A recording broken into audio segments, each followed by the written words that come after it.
Hello बच्चों।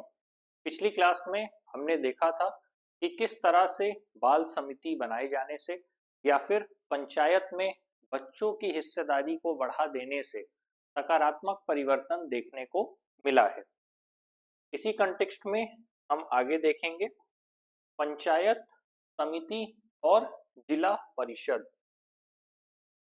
पंचायत समिति और जिला परिषद अब तक जो भी हम पढ़ते आए हैं उस हिसाब से हमने देखा था क्या कि पहले विलेज है, तब जाकर के आपका ब्लॉक लेवल पर है और तब जाकर के आपका डिस्ट्रिक्ट लेवल पर है।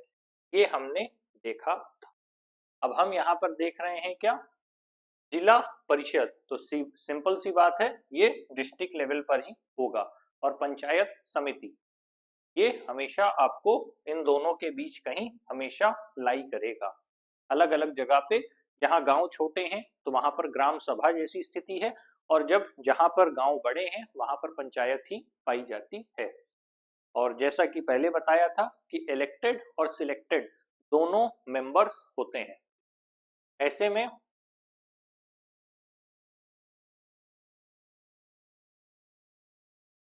जब हम बात करते हैं तो ये सिमिलर इंस्टीट्यूशंस हैं जो एग्जिस्ट करते हैं किसमें, ब्लॉक लेवल पर और डिस्ट्रिक्ट लेवल पर। तो ये सेम इंस्टीट्यूशन कहाँ कहाँ पर, ये कह रहा है ब्लॉक लेवल और डिस्ट्रिक्ट लेवल दोनों जगहों पर पाए जाते हैं, जो कि विलेज लेवल से ऊपर के हैं।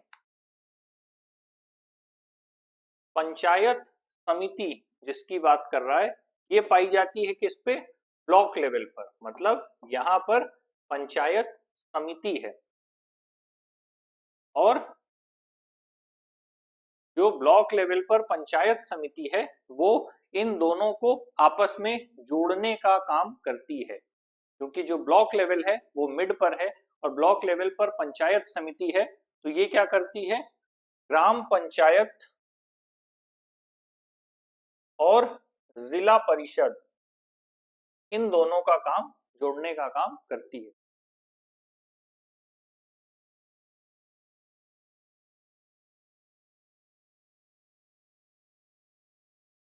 ग्राम पंचायत है ये।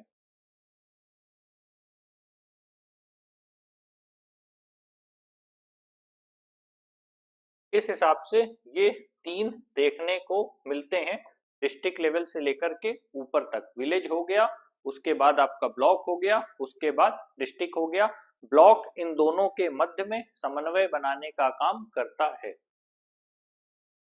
जो इसके मेंबर्स हैं वो कौन होंगे, वो इस इंस्टीट्यूशंस के इलेक्टेड मेंबर होते हैं, जो कि लोकल यानी कि आम लोगों के द्वारा चुने जाते हैं। और साथ ही कुछ अलग से मेंबर्स भी होते हैं। कौन होंगे, वो अलग अलग गांवों के सरपंच हो सकते हैं। सरपंच होने के साथ ही इस एरिया के, जो कि स्टेट लेजिस्लेटिव असेंबली के मेंबर्स भी हो सकते हैं, जिन्हें हम member of legislative assembly MLAs भी कहते हैं। तो वो भी इसका हिस्सा हो सकते हैं, सरपंच हो सकते हैं। तो और साथ में मतलब इलेक्टेड भी हैं, सिलेक्टेड भी हैं, सब मिला करके इसको बनाया जाता है। जब हम कंपोजिशन की बात करेंगे, मैंने इसीलिए अभी कहा था, जब भी हम कंपोजिशन की बात करेंगे तो वो पंचायत समिति में हर जगह डिफरेंट होती है, स्टेट टू स्टेट। तो यहाँ पर हर जगह स्टेट टू स्टेट पंचायत समिति डिफरेंट होती है। और इनका जो रोल होता है, जो इनका रोल होता है किस चीज में, पार्टिसिपेशन में, वो हमेशा सेम रहता है। मतलब कंपोजिशन की अगर बात करें तो हर जगह पर ये अलग अलग देखने को मिलता है। भले ही कंपोजिशन डिफरेंट है, लेकिन जो लोगों से संबंध है, जो लोगों से समन्वय है, वो पूरी तरह से एक रहता है। केवल कंपोजिशन डिफरेंट होगा, हर जगह के जो स्ट्रक्चर है वो अलग है, हर जगह की बनावट अलग है, उसके अनुसार हर जगह की परिस्थिति अलग है। तो परिस्थितियां भले अलग हो, लेकिन जो उसका मूल है, जो मेन है, जो एसेंस है, वो किस बात को लेकर के है? वो एसेंस इस बात को लेकर के है कि वो उनका जो मुख्य मकसद है, जो वहां की आम जनता है, ग्रामीण जनता है, स्थानीय स्वशासन का मुख्य मकसद है कि वो उसको आपस में जोड़ने का काम करते हैं, सहभागिता का काम करते हैं। ये उनका मूल मकसद है।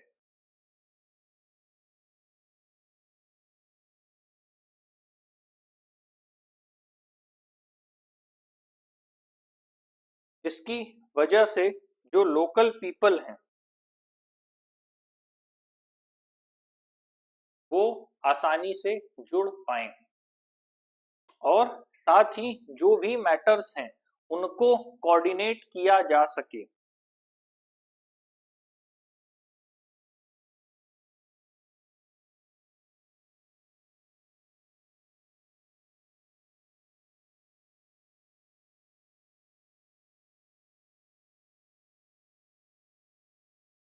जब भी कंपोजिशन की बात होगी तो ये देखना पड़ेगा कि जो वहां पर रोल है, जो पोजीशंस हैं, वो कंपोजिशन के साथ ही बदलती चली जाती है।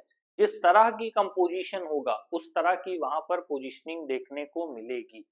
साथ ही वो लोग उन मैटर्स में कोऑर्डिनेट करते हैं जो कि ग्राम पंचायत के होते हैं। अलग अलग अगर हम बात करें तो अलग अलग ग्राम पंचायत भी आपस में कोऑर्डिनेट करते हैं, अपने प्लान्स को देखते हैं और ये देखते हैं कि किस तरह वो अपने ग्रामीण क्षेत्र का विकास कर सकते हैं।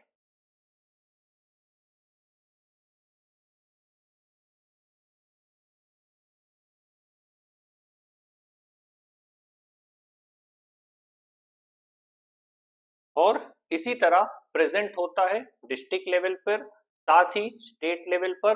धीरे धीरे कहने का मतलब यही यही जो प्लानिंग का जो भी एग्जीक्यूशन है वही डिस्ट्रिक्ट लेवल पर, वही स्टेट लेवल पर भी देखने को मिलता है, जो कि फैसिलिटेट करता है किसको? अलॉटमेंट ऑफ फंड्स को। चाहे वो सेंटर हो, चाहे वो स्टेट हो, फिर चाहे वो रीजनल लेवल पर हो, हर जगह एक एलोकेशन ऑफ फंड होता है। जिस भी तरह की पॉलिसी है, जिस भी तरह का आपका काम है, उससे ये देखा जाता है कि किस तरह से उसको पूरा करने के लिए एलोकेशन ऑफ फंड किया जाना है।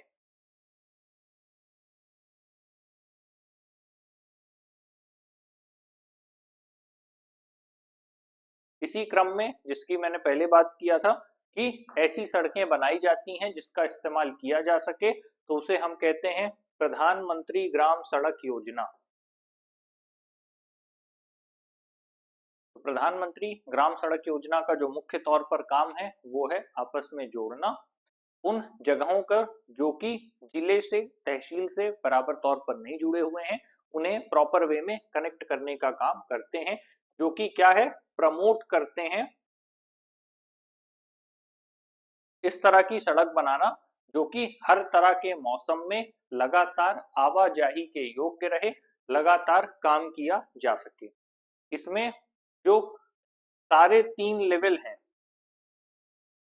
उस हिसाब से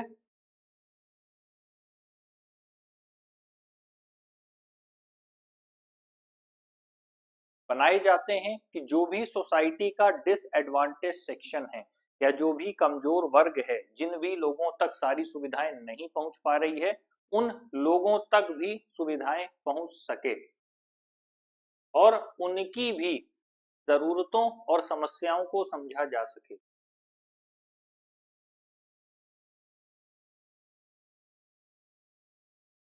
धीरे धीरे अब 1/3 जो सीट्स हैं वो विमेन के लिए रिजर्व की जाने लगी हैं, जिससे कि चेंजेस आ पाए। वो 1/3 सीट के रिजर्वेशन का यही मतलब है।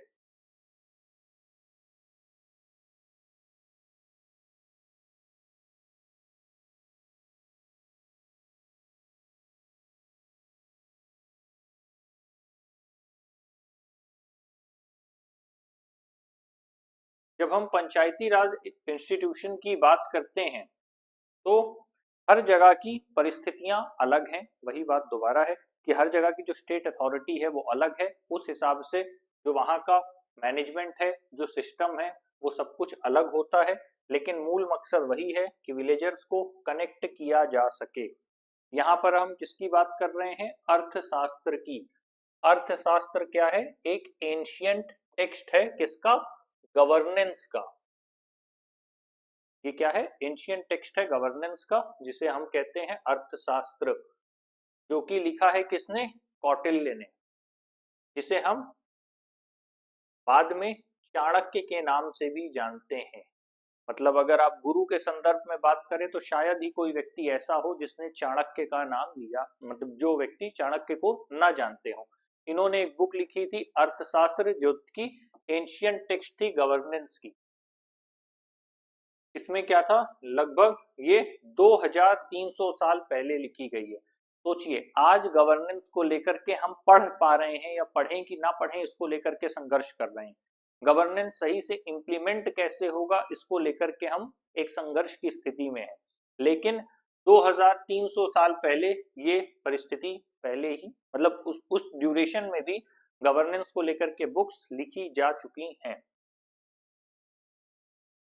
इसमें डिस्क्राइब किया गया था कि एक स्टेट को कैसे स्ट्रक्चर्ड होना चाहिए। सबसे बड़ी बात है कि एक स्टेट को किस ढंग से स्ट्रक्चर्ड होना चाहिए और कैसे उसको रन किया जाना चाहिए, और वहां की जो इकोनॉमी है उसको हम और कैसे प्रॉस्पेरस बना सकते हैं। मतलब स्टेट को कैसे चलाना चाहिए, उसकी इकोनॉमी को कैसे मेंटेन करना चाहिए, उससे संबंधित जो भी चीजें हैं वो अर्थशास्त्र नामक किताब में लिखी गई हैं।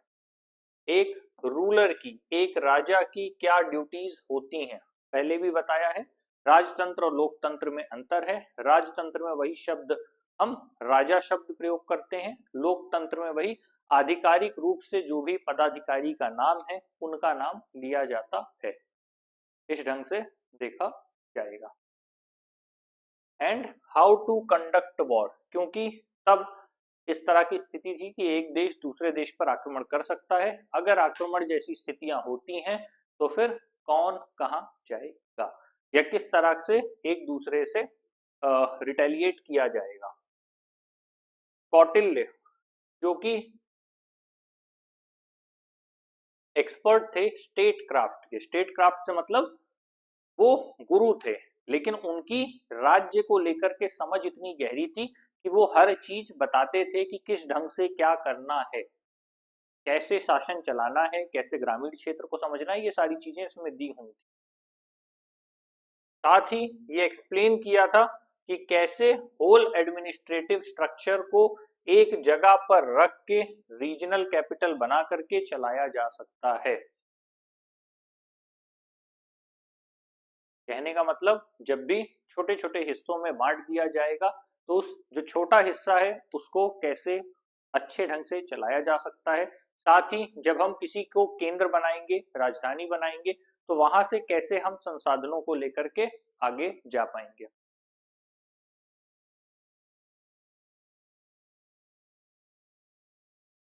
The king shall establish a संग्रहण, ए सब डिस्ट्रिक्ट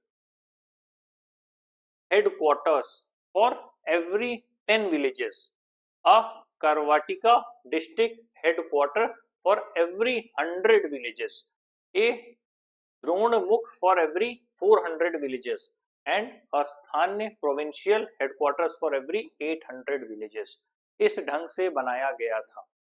मतलब क्लासिफिकेशन, जैसे अगर हम बात करते हैं, अगर हम पूरे विश्व को देखने बैठ जाएं तो विश्व क्या है? महाद्वीपों में बटा है। महाद्वीप क्या है? देशों में बटा है। देश क्या है? राज्यों में बटा हुआ है। अगर हम अपने देश की बात करें, राज्यों में बटा है। राज्य क्या है? जिलों में बटा हुआ है। जिले क्या है? वो उसके बाद तहसील में बटा हुआ है। तहसील का के नीचे क्या है? ग्राम में बटा हुआ है। तो ये एक सिनेरियो होता है जो ऊपर से नीचे तक को आता है और कंट्रोल करता है। अगर हम भारत के संदर्भ में बात करें तो कैसे है ये, अभी तक हमने क्या पढ़ा? Grass root democracy. पहले में ऑर्गन्स ऑफ गवर्नमेंट्स पढ़ रहे थे, अब हम ग्रामीण क्षेत्र में स्थानीय शासन कैसे चलाया जाता है ये पढ़ रहे हैं। इसके बाद जो तीसरा चैप्टर है वो है नगरीय शासन कैसे चलाया जाता है, वो देखेंगे। इस हिसाब से सारी चीजों को देखा जाएगा। तो 3 लेवल पर इन चीजों को दिखाया गया है।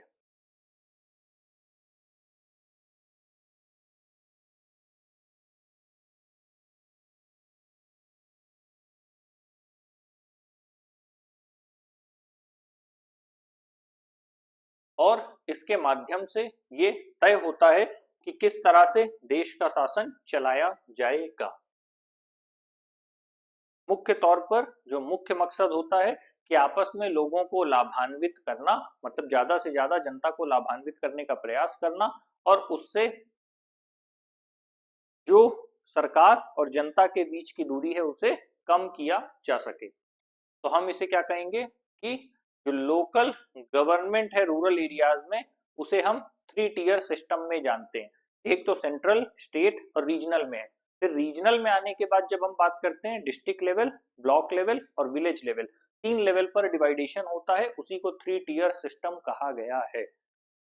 Democracy in the Panchayati Raj system कैसे काम करती है? डायरेक्ट पार्टिसिपेशन के माध्यम से, जो कि अपने इलेक्टेड रिप्रेजेंटेटिव्स को बताते हैं अपनी समस्याएं और वो फिर आगे ले जाकर संसद में अपनी बात को रखने का काम करते हैं।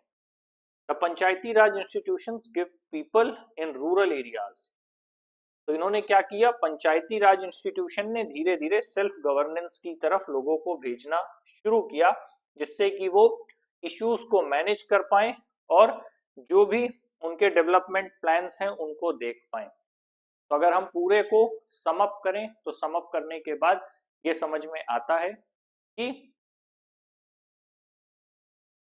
ये जो डेमोक्रेसी है ग्रास रूट लेवल पर, वो किस तरह से काम करती है और किस तरह से जनता और सरकार के मध्य सहभागिता सुनिश्चित की जाती है और ये कोशिश होती है कि दोनों के मध्य कम से कम दूरी हो। अब हम अगले सेशन में अर्बन एस्पेक्ट में इसको कंप्लीट करने की कोशिश करेंगे।